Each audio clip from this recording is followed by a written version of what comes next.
नमस्कार, मैं रविश कुमार। सवाल सिर्फ मेडिकल और इंजीनियरिंग की प्रवेश परीक्षाओं के नहीं हैं, बल्कि अन्य परीक्षाओं के भी हैं जिन्हें लेकर छात्र चिंतित हैं। कई राज्य सरकारें आयोग की परीक्षाएं ले रही हैं, कई यूनिवर्सिटी में परीक्षा की तारीख निकाल दी गई है। सबका नाम लिया जाए तो बात इसी में खत्म हो जाएगी कि फला फला तारीख को परीक्षा हो रही है। इससे पहले कि क्लैट, नीट और जेईई के कवरेज यहां वहां देखकर पत्रकारिता की जयकार करने वाले छात्रों के लिए चंद बातें कहना चाहता हूं। मैं आपकी तारीफ का तलबगार नहीं हूं। मुझे अंदाजा है कि घरों में क्या देखा जाता है, क्या बातें हो रही हैं। इसलिए ट्विटर पर मेरी वाहवाही की जल्दी ना करें, खुद के भीतर झांक कर देखें। क्या वाकई सुशांत सिंह राजपूत के अनर्गल कवरेज को देखने वाला समाज परीक्षा को लेकर बातें करना चाहता है? टीवी के सामने बैठे नागरिकों के गैर जिम्मेदार समूह ने तबलीगी जमात और सुशांत सिंह राजपूत के शर्मनाक कवरेज में खुद को शामिल कर मीडिया को बर्बाद कर दिया। वो समूह भी परीक्षाओं की बात करता होगा तो क्या वो करोड़ों लोगों की नौकरी जाने की बातें भी करता होगा? क्या इसी समूह से ये कहूं कि एक डॉक्टर कफील खान को सिर्फ भाषण देने के आरोप में 6 महीने से जेल में बंद कर रखा गया है, तो क्या वे अपनी लड़ाई में इस सवाल को भी शामिल करेंगे? वाकई अच्छी बात है कि 18-19 साल के नौजवान नीट और जेईई परीक्षा टालने के बहाने प्रधानमंत्री से लेकर शिक्षा मंत्री को पत्र लिख रहे हैं, कोर्ट जा रहे हैं। इसका मतलब है आप सिस्टम को इंगेज कर रहे हैं, उससे उम्मीद कर रहे हैं, उससे हताश हो रहे हैं, और यही वो प्रक्रिया है जो आपको नागरिक बनाती है। लेकिन क्या आप सिस्टम को इंगेज करते समय डॉक्टर कफील खान से जुड़े सवालों के बारे में भी सोचेंगे, या अपनी परीक्षा का कवरेज देखकर किनारे से निकल जाना चाहते हैं? ट्विटर पर ट्रेंड कराना लोकतंत्र में होने का भ्रम पालना है। ऐसे अनगिनत ट्रेंड रोज होकर पानी के बुलबुले की तरह गायब हो जाते हैं। दरअसल इस समय को देखना एक मुर्दा समय को देखने जैसा है। न्यूज चैनलों पर इन दिनों सुशांत सिंह राजपूत की मौत की जांच के बहाने मूसलाधार कवरेज चल रहा है। ये कवरेज अश्लीलता की सारी हदें पार कर चुका है। अब यही अश्लीलता समाज की नई शालीनता है और पत्रकारिता की नैतिकता। बहरहाल कोविड-19 के संदर्भ में बात परीक्षाओं की हो रही है तो कोविड-19 का भी रिकॉर्ड देख लेते हैं। सुना है दुनिया में भारत की तारीफ हो रही है।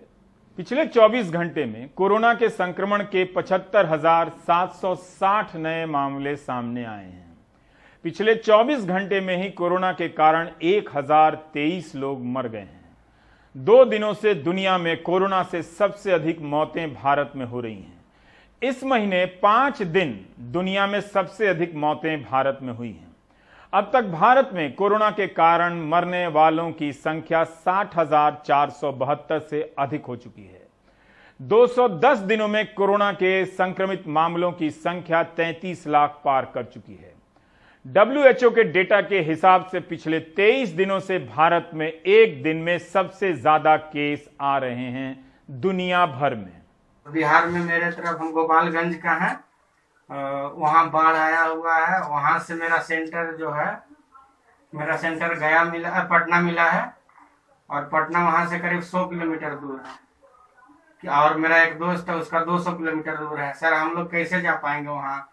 और एग्जाम से एक दिन पहले जाना पड़ेगा, और ना ही ट्रांसपोर्ट है ना ही कुछ है। मैं एक सीवियर एज़मा पेशेंट हूँ। उसकी वजह से मुझे ब्रेथलेसनेस की अक्सर प्रॉब्लम रहती है। सिर्फ 1 घंटे मास्क की वजह से मुझे पंप यूज़ करना पड़ा था। डॉक्टर ने मुझे स्ट्रिक्टली मना किया था घर से बाहर निकलने के लिए।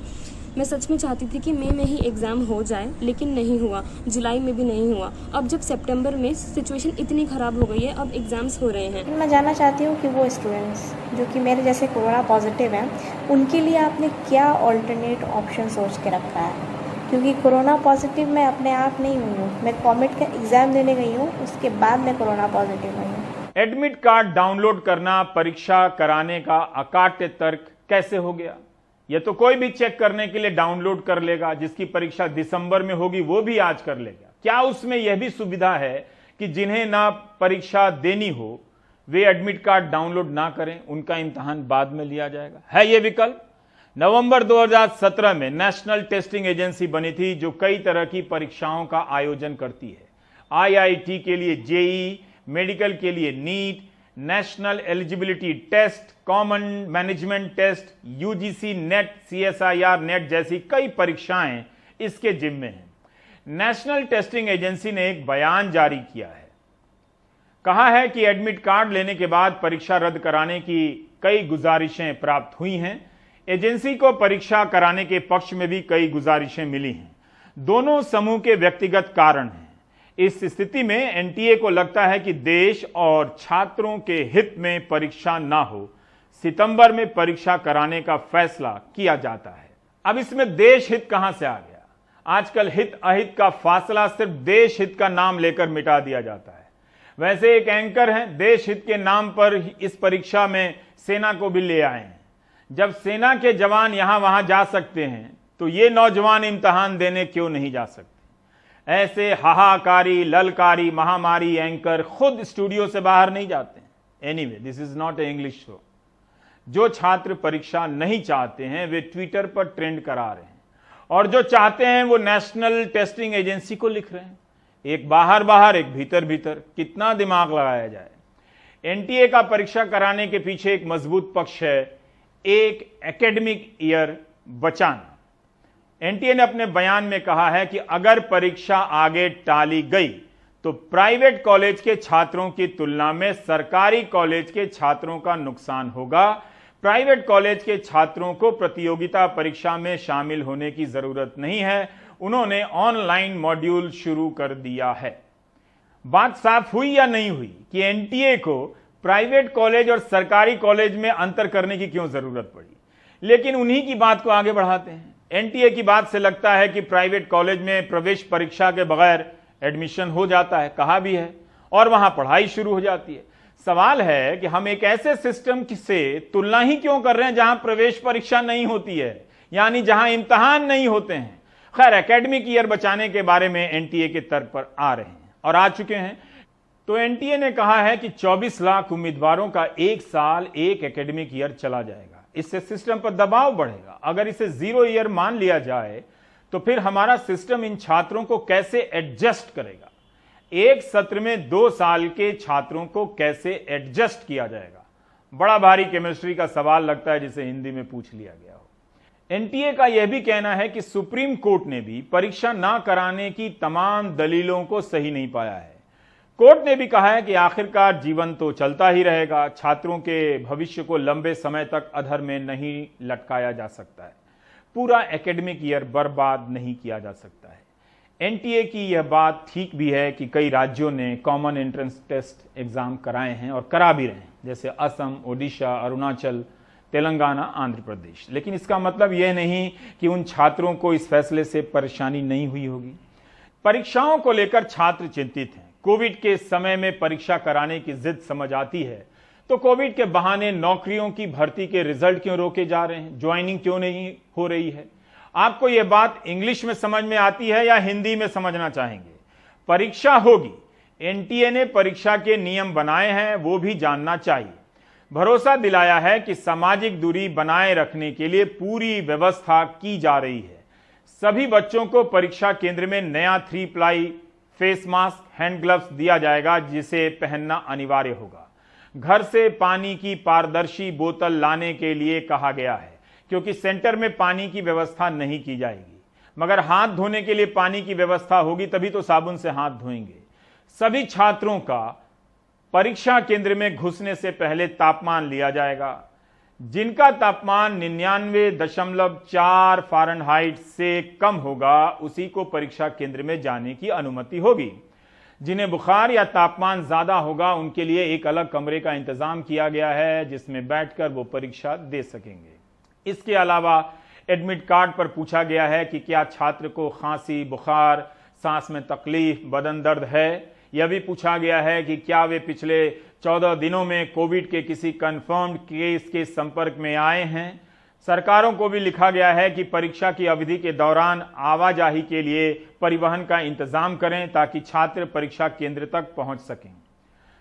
सारे इंतजाम परीक्षा केंद्र के हैं। परीक्षा केंद्र घर के पड़ोस में तो नहीं है। 100 किलोमीटर से लेकर 450 किलोमीटर तक की यात्राएं करनी है। राज्य सरकारें 1 से 6 सितंबर और 13 सितंबर को क्या इंतजाम करेंगी? क्या बसें चलवाने जा रही हैं, ट्रेनें चलने लगेंगी, या फिर छात्रों को टैक्सी करना होगा प्राइवेट? ऐसे में टैक्सी वाले कितना वसूले होंगे आपको बताने की जरूरत नहीं है। सभी छात्रों को एडमिट कार्ड में परीक्षा केंद्र के मैप का हाइपरलिंक भी दिया जाएगा ताकि पहुंचने में आसानी हो। वो वैसे गूगल मैप का इस्तेमाल कर सकते हैं अगर उनके पास स्मार्टफोन हो तो, ना हो तो क्या करेंगे? मगर बस ट्रेन गाड़ियां चलेंगी तभी तो हाइपरलिंक की जरूरत पड़ेगी। शोभिता प्रकाश ने ट्विटर पर लिखा है कि एडमिट कार्ड डाउनलोड करने का यह मतलब नहीं कि एग्जाम देना चाहते हैं। मेरा खुद का सेंटर 120 किलोमीटर दूर है क्योंकि अलीगढ़ में कोई और सेंटर नहीं था, और फर्स्ट चॉइस मिल जाने का यह मतलब नहीं कि सबका सेंटर पास ही हो। अरुण सिंह ने ट्वीट किया है कि मेरा सेंटर बक्सर में मेरे घर से 200 किलोमीटर दूर गुलाब बाग पटना में है। प्राइवेट ट्रांसपोर्ट से जाने का खर्च 10,000 रुपए है। निखिल सिन्हा ने ट्वीट किया है कि मेरा सेंटर मेरे घर से 153 किलोमीटर दूर है। हम सेंटर पर कैसे पहुंचेंगे बिना कोई रेलवे या बिना कोई ट्रांसपोर्ट के? ओम कुमार ट्वीट करते हैं कि मैं बिहार से हूं और 300 किलोमीटर सफर कर अपने सेंटर नहीं जा सकता। मैं प्राइवेट गाड़ी नहीं ले सकता और बिहार में बाढ़ भी है। बिहार में बाढ़ और कोविड के चलते नीट और जेई की परीक्षा टाली जाए। साग्निक सिन्हा ने लिखा है कि प्रधानमंत्री शिक्षा मंत्री सुब्रमण्यम स्वामी को टैग किया है कि मालदा पश्चिम बंगाल से भाजपा का चौकीदार हूं। मेरे लिए नीट का सबसे करीबी सेंटर भी 300 किलोमीटर से ज्यादा दूर है। परीक्षा के लिए मेरी तैयारी पूरी है मगर रेलवे की सेवाएं बंद हैं। मैं मध्यम वर्गीय परिवार से हूं और प्राइवेट गाड़ी का इंतजाम कैसे कर सकता हूं? आर.के. यादव ने ट्वीट किया है कि मैं बिहार के पश्चिम चंपारण जिले से हूं और मुझे जेईई और एनडीए की परीक्षा देने के लिए पटना जाना पड़ेगा जो मेरे घर से 300 किलोमीटर दूर है। बिहार में पब्लिक ट्रांसपोर्ट पूरी तरह से बंद है और ना ही कोई भी ट्रेन सीधे पटना जाती है। परीक्षा केंद्र पर आइसोलेशन की व्यवस्था होगी। एनटीए को और स्पष्टता से बताना चाहिए कि जिस छात्र को पहले से कोविड होगा वो कैसे आएगा केंद्र पर। क्या रास्ते भर बताता आएगा कि इस बस में मैं जा रहा हूं, मुझे कोविड है, बाकी छात्र उतर जाएं? उसके लिए परीक्षा केंद्र पर क्या व्यवस्था होगी? उसे वहां पर कौन अटेंड करेगा? ये नेताजी की रैली नहीं है कि प्रशासन ताकता रहेगा उधर और इधर किसी को फर्क नहीं पड़ता। बहुत से छात्रों को लक्षण नहीं होंगे, उन्हें पता नहीं होगा कि कोविड है या नहीं, वे हलफनामा कैसे दे सकते हैं? जो एडमिट कार्ड में लिखा है कि कोविड है या नहीं।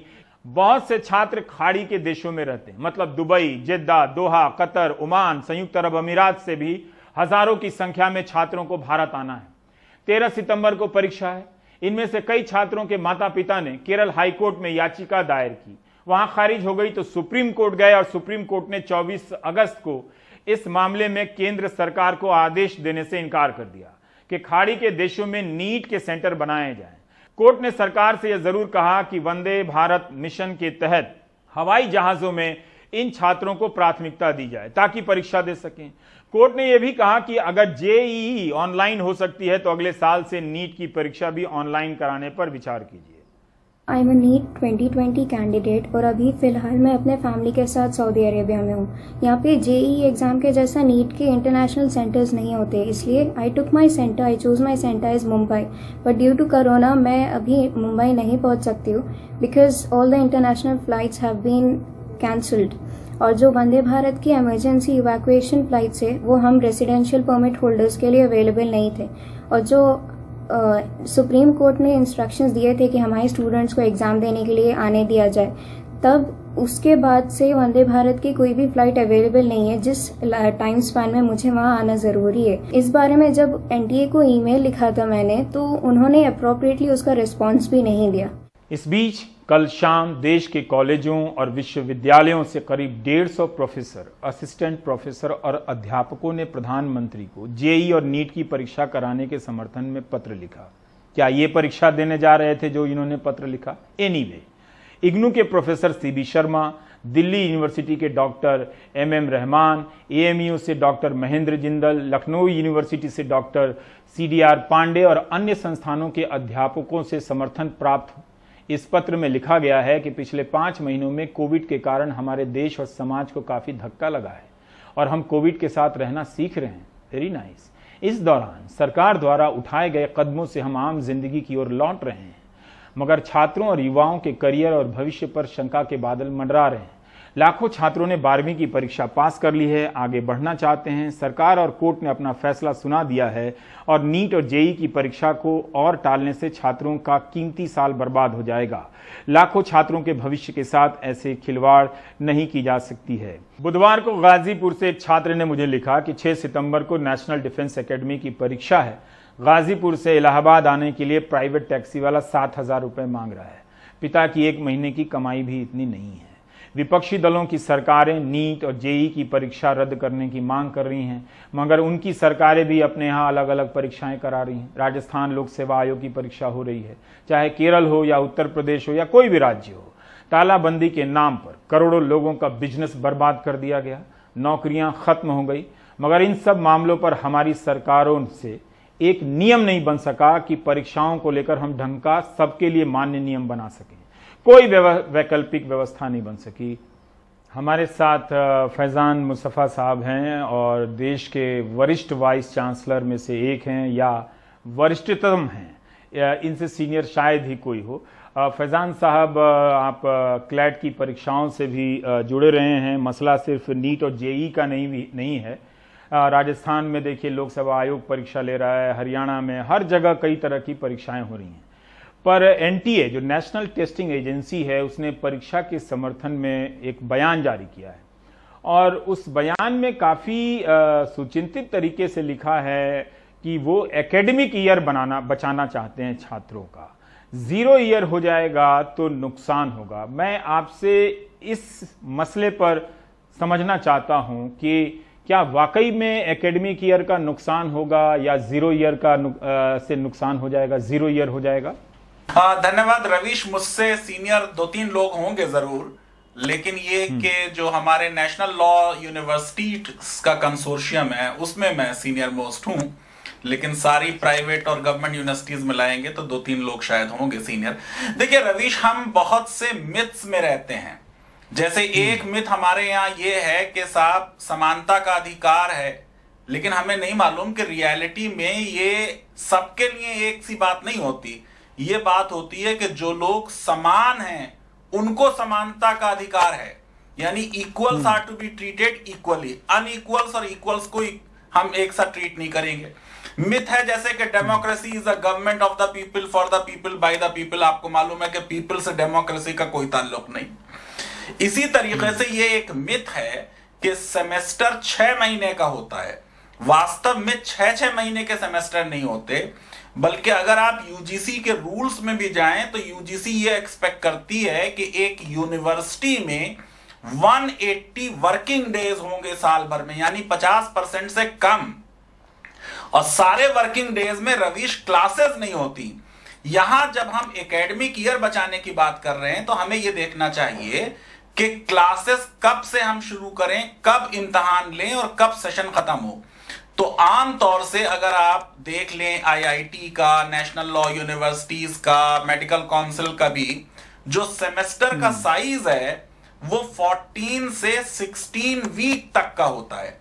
अब अगर हमको इस साल बचाना है एकेडमिक ईयर तो हमको ये तो हम टेस्ट कर रहे हैं, ठीक है, उसके बारे में तो बात आप अभी शायद करेंगे। लेकिन जब हमने स्कूल्स के लिए 30% सिलेबस कम किया है, ये बच्चे हैं। अब हायर एजुकेशन में तो रियल लर्निंग जो है वो सेल्फ लर्निंग होती है, वो अपने आप बच्चे को पढ़ना होता है, ज्यादातर इतना टीचर पे डिपेंडेंट नहीं होते।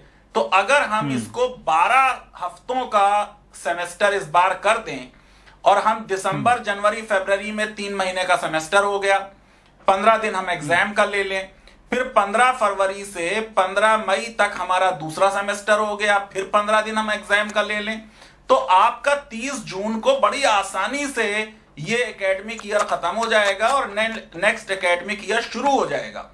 अगर आप ये नहीं करना चाहते कि हम भाई कोर्स खत्म नहीं करेंगे, आसमान गिर जाएगा अगर कोर्स कम हो गया, तो आप अगर 14 से 16 हफ्ते का ही कोर्स करना चाहते हैं, रवीश ये सारा जो यूजीसी पॉलिसी लाई है चॉइस बेस्ड क्रेडिट पॉलिसी, जब हम ये कहते हैं कि आपको इस सेमेस्टर में 5 या 4 सब्जेक्ट पढ़ने हैं, तो जैसे मैंने आपको ये मिथ बताया कि 6 महीने का सेमेस्टर नहीं है, ऐसे ही पूरे हफ्ते उस सब्जेक्ट की क्लास नहीं होती।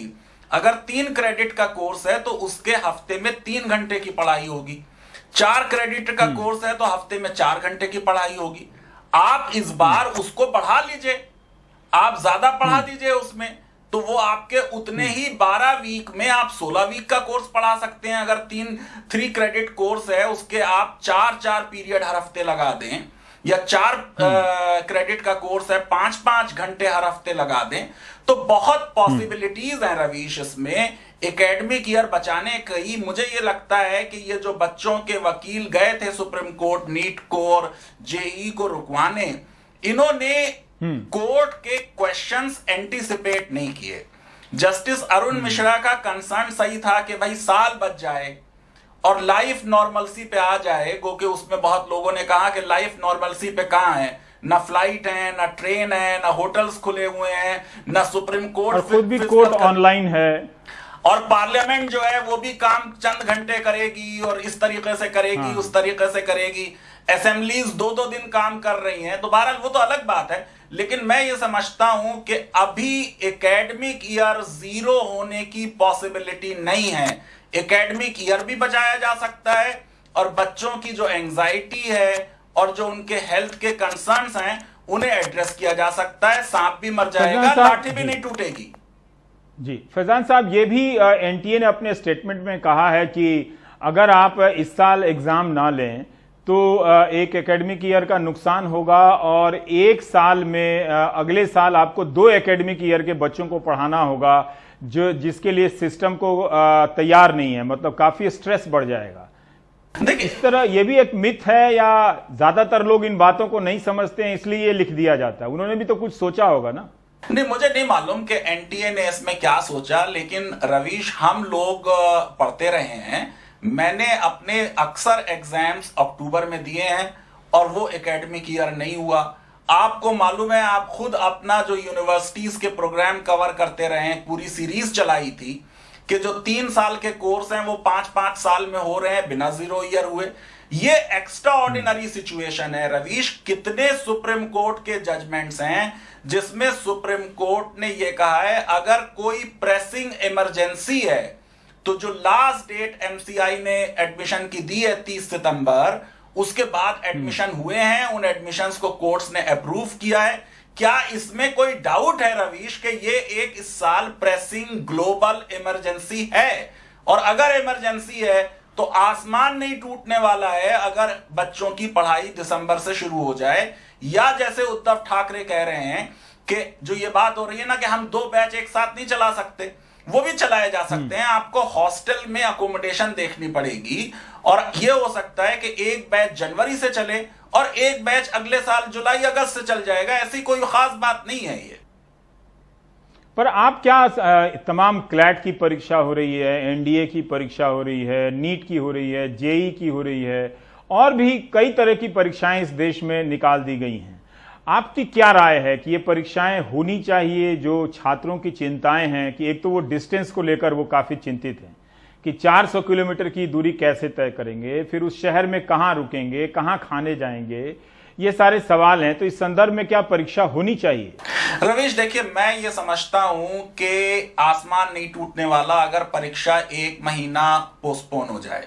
जो बच्चों ने चिंताएं लिखी हैं, हजारों की तादाद में ईमेल्स हम लोगों के पास आ रहे हैं, उसमें बहुत बच्चे ये कह रहे हैं कि देखिए हमारा इंटर स्टेट ट्रेवल इन्वॉल्व है। बहुत से बच्चे ये कह रहे हैं कि हमको 150, 200, 250 किलोमीटर जाना पड़ेगा टेस्ट सेंटर पे, उनके पेरेंट्स को जाना पड़ेगा, उनकी फैमिली में किसी की डेथ हो चुकी है कोविड-19 से, या कोई बीमार है, या ओल्ड ग्रैंड पेरेंट्स हैं। रवीश, ये जो पूरा एक आइडिया है ना कि इक्वालिटी ऑफ अपॉर्चुनिटी, ये भी एक मिथ है। अगर मैं एक ऐसे घर में रहता हूं जिसमें 2 ही भाई बहन हैं और 4 कमरे हैं और बेहतरीन इंटरनेट है और फादर मेरे आईएएस ऑफिसर हैं, तो आप सोचिए वो बच्चा जो गांव में एक कमरे में रह रहा है, जिसका इंटरनेट इरेटिक है, उसकी लेवल प्लेइंग फील्ड नहीं है। मुझे इस एग्जाम को अभी करने में सबसे ज्यादा एतराज यह है कि कुछ बच्चे एडवांटेजियस पोजीशन में हैं और कुछ बच्चे डिसएडवांटेजियस पोजीशन में हैं। जब ये लेवल प्लेइंग फील्ड नहीं है तो मैं ये समझता हूं कि हमको एग्जाम पोस्टपोन करने में इतना ज्यादा एतराज नहीं होना चाहिए। फैजान साहब, मैं और आपसे थोड़ा जानना चाहता हूं, आपने सुप्रीम कोर्ट की बात की, ठीक है, अदालत ने सही सवाल पूछा कि एकेडमिक ईयर बच जाएगा, यानी अदालत ये जानना चाहती थी कि इसे लेकर वकील क्या सोच रहे हैं या कोई पक्ष क्या सोच रहा है। तो कोर्ट को किन और तर्कों से संतुष्ट करना चाहिए था, इन वकीलों को या फिर राज्य सरकारों को? देखिए, मुझे लगता है कि केस अच्छी तरह बिल्कुल आर्गू नहीं हुआ। रवीश, सबसे पहले कोर्ट को यह बताना चाहिए था कि भारत में राइट टू हेल्थ मौलिक अधिकार नहीं है और इसको मौलिक अधिकार सुप्रीम कोर्ट ने किया, जीवन के अधिकार में राइट टू हेल्थ पढ़ दिया और यहां तक कह दिया कि साहब अगर इन्वायरमेंटल पोल्यूशन है तो वो राइट टू लाइफ का वायलेशन है। जब कोर्ट लाइफ की बात कर रही है कि लाइफ नॉर्मल हो तो उसमें यह कहना चाहिए उसको कि लाइफ जो है वो आपके जजमेंट के हिसाब से ही राइट टू हेल्थ को इंक्लूड करती है, तभी नॉर्मल होती है। और ऐसी सिचुएशन में ये बताना चाहिए था कि राइट टू हायर एजुकेशन तो राइट टू एजुकेशन एक्ट के बाद भी राइट नहीं बना। आपको मालूम है आरटीई में 6 साल से 14 साल तक की एजुकेशन की बात की गई है, यहां हम हायर एजुकेशन की, उच्च शिक्षा की बात कर रहे हैं। तो right to health fundamental right है, right to life fundamental right है, right to higher education fundamental right नहीं है। तो जब हेल्थ और लाइफ में कंपैरिजन हो तो मुझको लगता नहीं कि कोई आदमी यह कह सकता है कि लाइफ ऑप्शनल है और एजुकेशन जो है वो कंपलसरी है। यह बिल्कुल एक फ्लॉड आर्गुमेंट होगा। तो आपके हिसाब से तर्क ये था, पर एक बार मैं और थोड़ा जानना चाहता हूं कि ये परीक्षा ना हो, जैसे कई समर्थकों ने लिखा है, प्रधानमंत्री को पत्र लिखा है, कुछ असिस्टेंट प्रोफेसर और प्रोफेसर लोगों ने लिखा है कि ये परीक्षा कराइए, 12वीं की परीक्षा पास करने के बाद वो यूनिवर्सिटी में एडमिशन लेना चाहते हैं, उनकी ज़िंदगी बर्बाद हो जाएगी वगैरह वगैरह, देश रुका हुआ है, उसको चालू करना चाहिए वरना 0 ईयर हो जाएगा। अगर ये फैजान साहब, एक सेकंड और मैं जोड़ना चाहता हूं, मान लीजिए सितंबर में हालात खराब हैं, मई में ये परीक्षा रद्द की गई, नवंबर में अगर आप कहें कि नवंबर तक टाल दी जानी चाहिए इस परीक्षा को, तब और हालात खराब हो सकते हैं, ठीक है, तो कब तक इसको टाला जा सकता है? नहीं, देखिए रवीश, जब आप एक्स्ट्रा ऑर्डिनरी सिचुएशन में हैं तो आप एक्स्ट्रा ऑर्डिनरी सॉल्यूशन ढूंढ सकते हैं। जो पूरा कॉमन एडमिशन टेस्ट का आइडिया है, मैं उसके विरुद्ध भी लिखता रहा हूं कि एक ही दिन टेस्ट होने से बच्चों का नुकसान होता है। अगर बच्चा उस दिन बीमार हो गया, एक टेस्ट में बैठा, वो टेस्ट उसका खराब हो गया, एक टेस्ट होने से ट्रांसलेशन के मुद्दे रहते हैं। आपको मालूम है 2018 में 49 क्वेश्चंस जो तमिल में ट्रांसलेट हुए थे वो गलत ट्रांसलेशन हो गए थे और हाई कोर्ट ने 194 नंबर बच्चों को दे दिए थे उसकी वजह से। फिर सुप्रीम कोर्ट ने उसको स्टे किया और उन्होंने कहा कि हाई कोर्ट ने उन बच्चों को भी नंबर दे दिए जिन्होंने उन क्वेश्चंस को अटेम्प्ट नहीं किया। देखिए, इतना बड़ा देश है, उसमें एक ही टेस्ट से मेरिट सही डिटरमिन नहीं होती और इस पे बहुत स्कॉलरशिप है विदेशों में कि जो हमारा एडमिशन टेस्ट है ये मोटिवेशन, क्यूरियोसिटी, ये सारी चीजें टेस्ट ही नहीं कर सकते हैं। तो मैं ये नहीं कह रहा हूं कि इंडिया जो इतना बड़ा कंट्री है उसमें आप टेस्ट खत्म कर दें, लेकिन एक सॉल्यूशन ये हो सकता था कि आप 12th के मार्क्स के बेसिस पे क्या कोई स्क्रीनिंग कर सकते हैं। बहुत से बच्चे इसमें जो कोटा वगैरह जाते हैं वो 12th के मार्क्स पे इतना ध्यान नहीं देते, इसलिए इसको भी बच्चे अपोज करेंगे। तो मैं ये नहीं कह रहा हूं हमेशा के लिए आप पोस्टपोन कर दें। देखिए, अभी ये सब लोग कह रहे हैं कि सितंबर में पीक होगी। आप देखिए, आज ही की न्यूज ये है कि पिछले 24 घंटे में 75,000 केसेस रिपोर्ट हुए हैं पॉजिटिव। तो जी 75,000, ये पहली बार है जो हम 75,000 पे पहुंचे हैं। तो जब आप पीक पे हैं तब आप कह रहे हैं लाइफ नॉर्मल हो जाए, और जब 200 केसेस होते थे तो पूरे देश में आपने ताला लगा दिया था कि कोई चीज नहीं चलेगी। और अभी भी ये नहीं मालूम है कि यूनिवर्सिटी खुल के इन बच्चों की क्लासेस कब होंगी, क्योंकि जो बच्चों के एडमिशन हुए हुए हैं उनको हम अभी फिजिकल एजुकेशन नहीं दे पा रहे, हम ऑनलाइन एजुकेशन दे रहे हैं। और ऑनलाइन एजुकेशन में भी वही बात है कि जो प्रिविलेज क्लास है, इलीट है, शहरों में है, उनके फायदा है। जो गांव में बच्चे रहते हैं, जो पुअर बच्चे हैं, जिनके यहाँ इंटरनेट की स्पीड खराब है, उनको नहीं मिल रहा है सही से पढ़ाई। हाँ, ये बात समझ में आई फैजान साहब कि अभी जो एडमिशन हुआ उन्हीं की पढ़ाई शुरू नहीं हो सकती है, तो उस काल्पनिक रूप से शुरू होने वाली पढ़ाई के लिए बच्चों के नीट या जेई के इम्तहान क्यों लिए जाएं। एक पक्ष ये भी आता है कि उसमें ये हलफनामा है, बताना है, एडमिट कार्ड में लिखा है कि आपको कोविड है या नहीं है, आप किसी के संपर्क में आए हैं या नहीं आए हैं। ये क्यों डाला गया है कि अगर किसी बच्चे के साथ कुछ हो जाए तो क्या परीक्षा एजेंसी पे कानूनी जवाबदेही ना आए, उसका इंतजाम पहले से है या वाकई में वो चिंतित हैं? और अगर चिंतित हैं तो उसके लिए क्या व्यवस्था इन्होंने की है कि जो कोविड का, जो नीट और जेई का इम्तहान देने जा रहा है वो इसकी जांच करा ले? रवीश, देखिए, लॉ में एक प्रिंसिपल ये भी है कि प्रिजम्पशन ये होनी चाहिए कि सब गुड फेथ में हो रहा है। तो मैं यहाँ एनटीए को डिफेंड करूंगा। मैं ये नहीं समझता कि वो ये सोच रहे हैं कि बाद में उनसे कंपनसेशन ना मांगा जाए। दरअसल ये इसलिए कर रहे हैं ताकि वो बच्चे जो अगर पॉजिटिव हैं उनको अलग बैठा के उनका अलग एग्जाम लिया जाए। लेकिन ये बहुत डिफिकल्ट है। आप सोचिए कितने केसेस ऐसे हैं कि कोई सिम्टम्स नहीं है आपके पास और आप कैरियर हैं, और उन बच्चों को जब आप अलग कमरे में बैठाएंगे, उन्हें कैसे लेके जाएंगे? जो थर्मल स्क्रीनिंग है वो आपकी परफेक्ट स्क्रीनिंग नहीं है। अभी देखिए, कर्नाटका में एग्जाम हुआ, गुजरात में एग्जाम हुआ, जो प्रोटोकॉल्स थे वो धरे रह गए ग्राउंड पे, और देखा लोगों ने कि किस तरीके से भीड़ इकट्ठी हो गई। यूपी में भी यही हुआ। फैजान साहब, इसमें एक और बात आती है कि अभी इस वक्त आप जो समान अवसर की बात कर रहे थे, अभी खाड़ी के देश में कई हजार बच्चे जिन्हें हवाई जहाज से उड़कर आना था यहाँ पर नीट की परीक्षा देने के लिए, हो सकता है उनमें से कुछ ना आ पाएं, हो सकता है कि उनमें से कुछ लोग टिकट ना खरीद पाएं। सुनता रहता हूं कि टिकट काफ़ी महंगा है।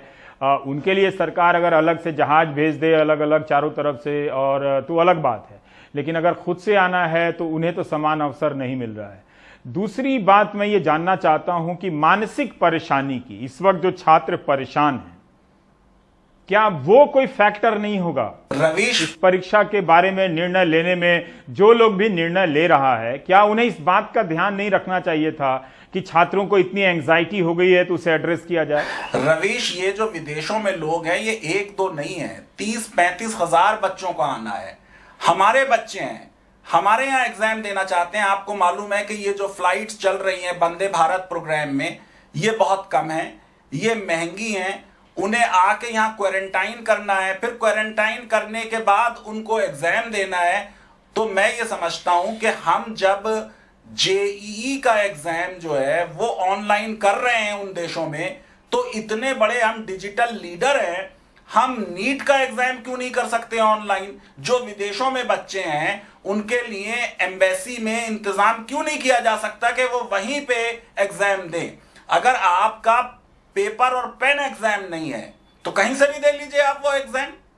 दूसरी चीज जो आप कह रहे हैं कि मेंटल एग्जाइटी की, अरे ये पूरा एग्जाम जो है वो आप तभी दे सकते हैं और पास कर सकते हैं जब आपका माइंड एट रेस्ट हो, सुकून से हो आप। ये सारे बच्चे किस कदर परेशान हैं, किस कदर वो एंजाइटी में हैं। 4000 बच्चे जो हैं वो भूख हड़ताल कर रहे हैं, फास्टिंग कर रहे हैं। मैं टीचर हूं रवीश, मेरा दिल खाना खाने को नहीं चाहता कि अगर एक भी बच्चा भारत में जो स्टूडेंट है, तो मैं कैसा एडमिनिस्ट्रेटर हूं कि मुझको उस बच्चे की फिक्र नहीं होती।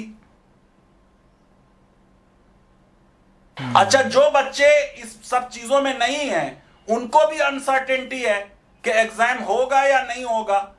तो जो प्रिपरेशन के लिए एक सुकून चाहिए वो उन बच्चों को भी नहीं है जो प्रोटेस्ट नहीं कर रहे, और जो ऑफ कोर्स प्रोटेस्ट कर रहे हैं वो तो बेचारे परेशान हैं, कभी इसे टैग कर रहे हैं, कभी उसे टैग कर रहे हैं, और कोई उनका सुनवाई करने वाला नहीं है। बहुत बहुत शुक्रिया फैजान साहब। तो मुझे पता है कि प्राइम टाइम में नीट और जेई के कवरेज देखने के बाद इनमें से कई छात्र ट्विटर पर मेरी तारीफ करेंगे। मेरा आग्रह है कि आप ऐसा ना करें। मैं जानता हूं कि चैनलों पर आपके घरों में क्या देखा जा रहा है। जब मीडिया ने आपको आवाज नहीं दी तो आपने मुझे याद किया, इसके लिए शुक्रिया। इम्तहान हो भी जाएंगे और फिर से आपके घरों में लोग सुशांत सिंह राजपूत के मूसलाधार कवरेज में डूब भी जाएंगे। ठीक उसी तरह से जैसे मार्च और अप्रैल के महीने में तबलीगी जमात के नाम पर सांप्रदायिक कवरेज की चपेट में डूबे हुए थे। जिस फल सब्जी वाले का कभी नाम ना पूछा होगा, जिसे 5 रुपया एक्स्ट्रा ना दिया होगा, उल्टा सब्जी वाले से 100 ग्राम धनिया फ्री में ले लिया होगा, कुछ मिर्च उठा ली होगी, उस गरीब सब्जी वाले से आपके घर वालों में से किसी ने मजहब तो पूछा होगा। आप सभी अच्छे लोग थे, आपको न्यूज़ चैनल ने खराब कर दिया। आप अपनी चिंता कीजिए, बस इतना कीजिए कि खुद से और अपने माता पिता से एक सवाल पूछिएगा, सामने बिठाकर नजर मिलाकर, कि क्या वे तबलीगी जमात के कवरेज के बाद ऐसा सोचने लगे थे? उनके दिमाग में टीवी ने जहर भरा तो पता क्यों नहीं चला? क्या उन्होंने सब्जी वाले से उसका मजहब पूछा था, नाई से उसका मजहब पूछा था, काम कराने वालों का मजहब पूछा था? रवीश कुमार की तारीफ अब रहने दीजिए, यह कार्यक्रम देखने के बाद थोड़ा सोचिएगा, अभी नहीं, इम्तहान के बाद। इम्तहान के लिए आप सभी को शुभकामनाएं, बाकी ब्रेक के बाद।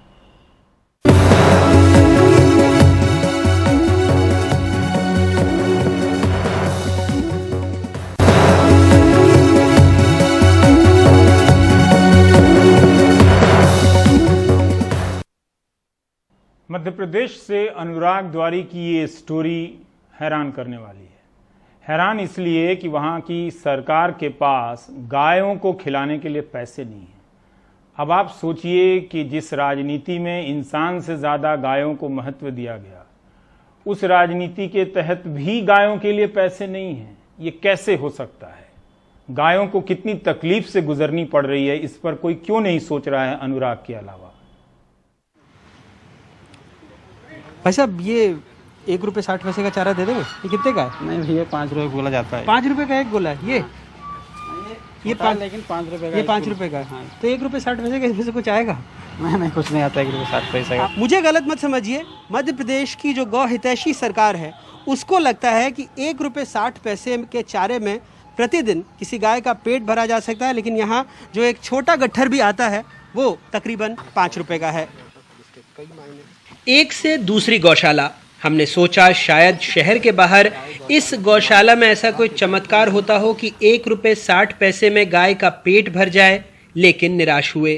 सब एक दिन में एक गाय का कम से कम 200 से 250 रुपए का आसपास का खर्चा आता है एक गाय का, एक दिन का। जैसे अभी सरकार ने थोड़ा बजट कम कर दिया है जी, तो 1 रुपये 60 पैसे में अगर मैं आपसे चारा खरीदना चाहूँ तो मुझे कितना चारा मिलेगा गाय को खिलाने? बस एक मुट्ठी।